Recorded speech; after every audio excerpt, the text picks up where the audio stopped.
So today we're going to be taking a look at the Transformers Legacy Core Class Wave 3 Bombers. Before we take a look at the figure, let's take a look at the packaging. So of course, up front here we have Transformers on the side, the Legacy logo. We have the Bombers text with a small Decepticon symbol. Up here, of course, we have a nice artwork shot of him in his really cool looking ship mode with his big wing blasters on the side. Of course, really nice artwork on the side with his two arm blasters and a really cool sort of sword slash hammer looking very cool.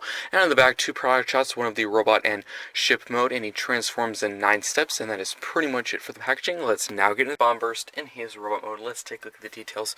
Starting at the very top with that head sculpt, I think they did a really good job. It's almost a mixture between a wolf and a bat. Of course, there's some really nice sharp teeth done in white with some blue for the bat ears, and they actually sculpted in a whole little bat nose done in that nice light gray with some really nice goldish yellow for the eyes. Getting down to the arm, some really nice dark gray at the shoulder with some light gray at the forearm, and a really nice maroonish pink for the stripe near the hand. Getting down to, of course, the chest, really nice dark maroon for the main part of the chest with a nice Decepticon symbol done with purple and white outlining with this really cool sharp points at all 4 corners of the chest. I think that looks really cool.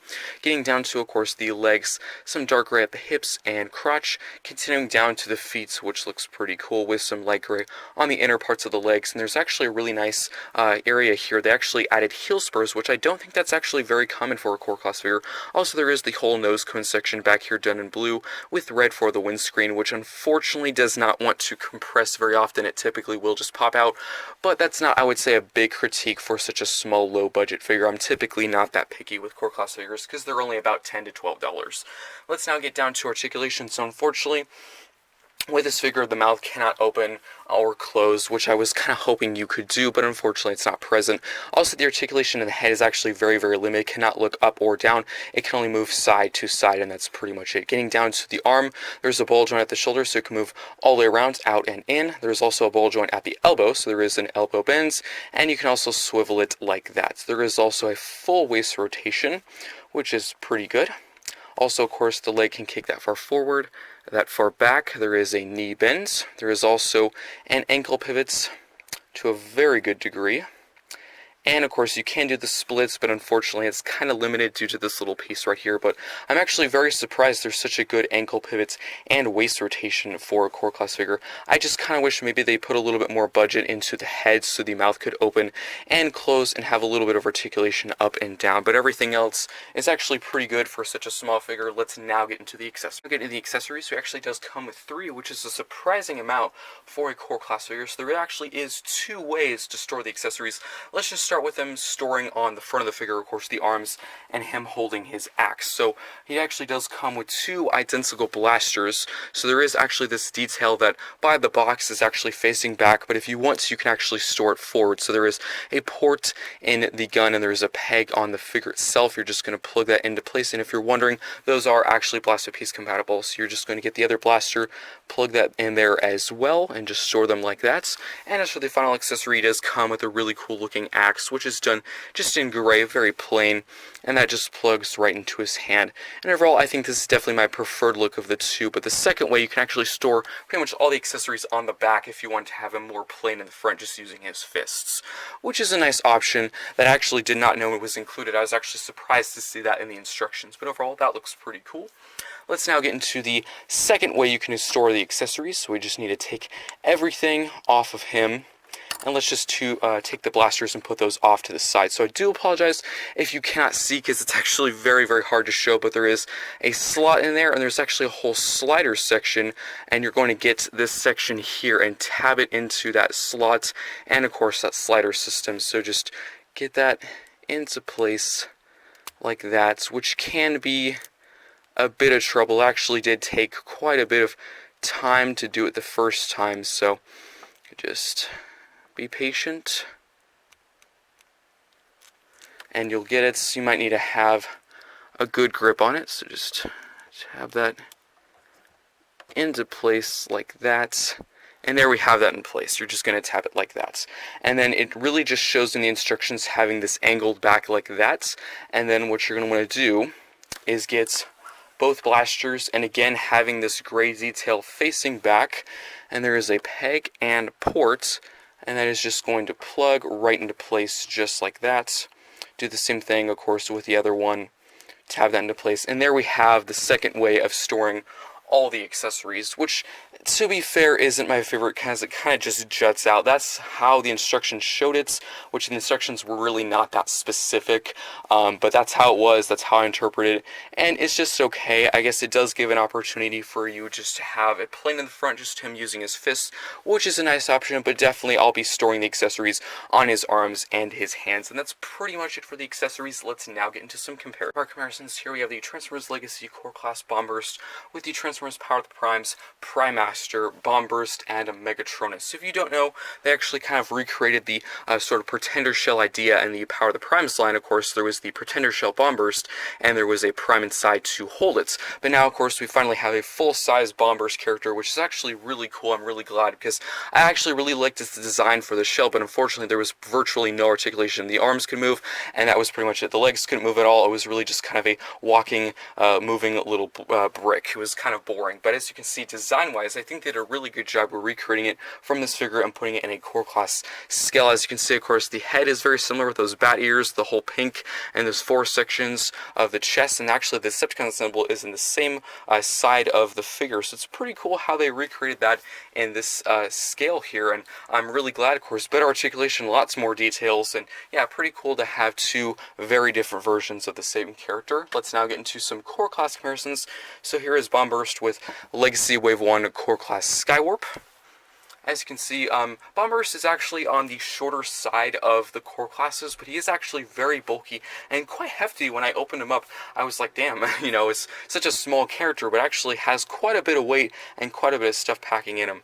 But he is on the shorter side if you're interested in that. Taking Skywarp off to the side, let's get another Pretender Shell comparison. So I do have to mention, of course, people have complained, you know, recently Skullgrin came out from Legacy Wave 3, and people are wondering and kind of annoyed, why aren't they keeping all the Pretender Shells in just one class? They were kind of hoping Skullgrin would be in the core class, kind of like Bomb Burst and Iguanus, and I would like that. I'm actually thinking, maybe I have a theory that maybe they're going to do kind of like the Stu Series Dinobots, where they make the Stu Series Dinobots in the leader class size and the Stu Series line, and of course recently in Legacy Evolution we're going to get them in the core class size. So maybe they're going to recreate these 2 figures in the deluxe size, and of course have Skullgrin and the core class size, and actually be very, very happy to see that, because definitely Iguanus is my favorite core class figure, and I would love to see him in a bigger scale, because he's such a cool figure, and probably close second of my favorite core class would have to be Bomb Burst.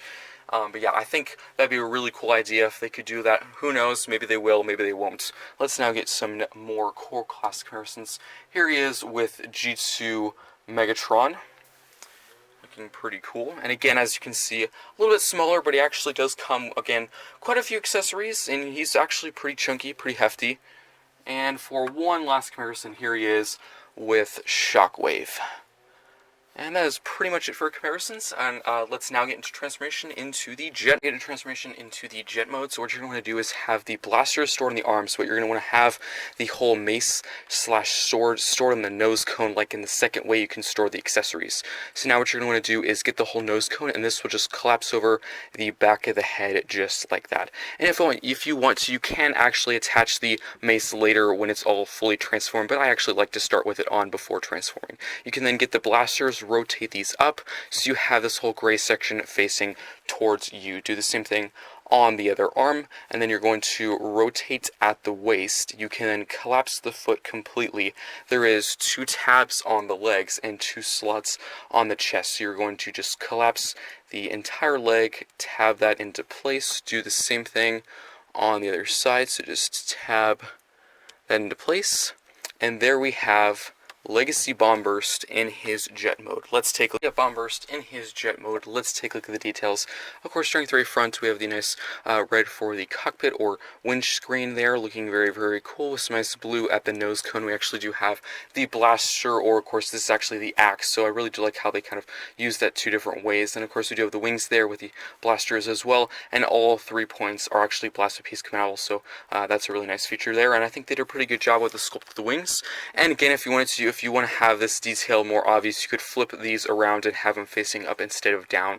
But this is how it is according to the instructions and the box. But overall, I think it's a pretty cool looking jet. Not a ton of details. It's actually quite compact, not too big, but I actually think it looks very, very cool. Let's now get in one quick vehicle mode core class comparison. So here we have the, of course, Pretender Shell Iguanas with the Pretender Shell Bombers. As you can see, they look pretty cool next to each other, and this one's very compact. This one's a bike, of course, so vehicle-wise, they're very, very different. But accessory-wise, this one actually comes with 3, so the bang for your buck, probably this one is more worth it. But which figure do I like more? Probably Iguanas. Just, of course, the articulation, the details, there's a little bit more paint apps to them. This one is a little bit more plain, if you want my honest opinion, but I actually highly recommend both these core class figures. That is pretty much it for this alt mode. Let's now get into the final thoughts of the Transformers Legacy Core Class Bomber. Now for the final thoughts for the Transformers Legacy Core Class Wave 3 Bombers. I think overall this figure is pretty good. Starting the remote detail-wise, I think did a really good job. I really like how there's 3 accessories. That's actually quite a few for a Core Class figure, because there's actually some Voyagers and Leaders that come with 1 and even none sometimes. Like Kingdom Leader Class T-Rex Megatron comes with 0 accessories. That's actually really cool, and I actually really do like how they're quality accessories. They could have easily thrown in some really cheap bad ones, but you actually get 2 blasters and a pretty cool looking axe. I also really do like how there's sort of a double purpose for the axe. You can store it, of course, 2 ways in the robot mode, but you can also store it in the jet mode and use it as a blaster, so it's really cool. There's 2 uses for that.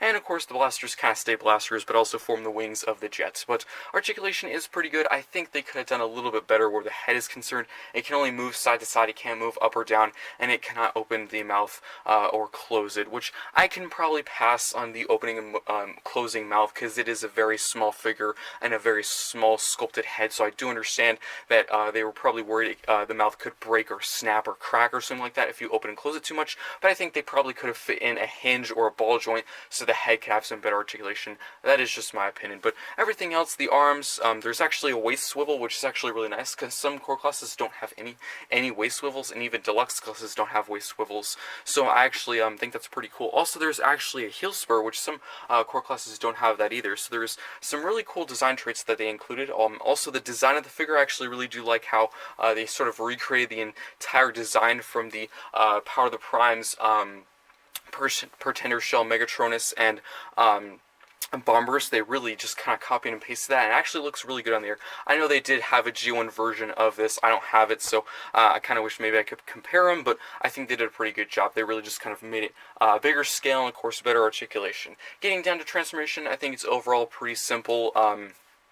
You really just kind of fold everything together. You really don't do anything with the arms, which I would say is a minor complaint. I kind of wish the arms tabbed in, because unfortunately they kind of just sit there, but I would say that's a minor complaint. They most of the time do stay in place. And I have to restate what I said earlier. I think they did a pretty good job in storing all the accessories. Of course, the blasters are the wings now, and I really do like how the axe becomes sort of a blaster at the tip of the nose cone. So that's a pretty cool feature just hidden in there. Overall, a pretty good jet mode. Like the details, I think they could have maybe had some more paint apps. It's mostly blue with a little bit of gray. They kind of could have put maybe some more silver or maybe some more red or something. Use more of that maroon from the chest maybe, but that's just a small thought or something like that. But I also really do like how you can store the accessories in 2 different ways in the robot mode. Of course, you can store them traditionally, the blasters on the arms and the axe in the hands, but you can also store it on the back.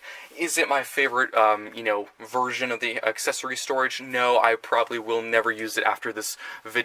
Maybe I'll use it in a stop motion or picture sometime, but I don't think I'm ever going to display it that way. It's a nice feature if you want the front of the figure more clean with no kibble on the arms or anything in the hands. It's a nice feature, but I don't think I'm ever going to use it. And that is pretty much it for this review. Hope you enjoyed. Let me know what you think of this figure in the comment section down below, and I'll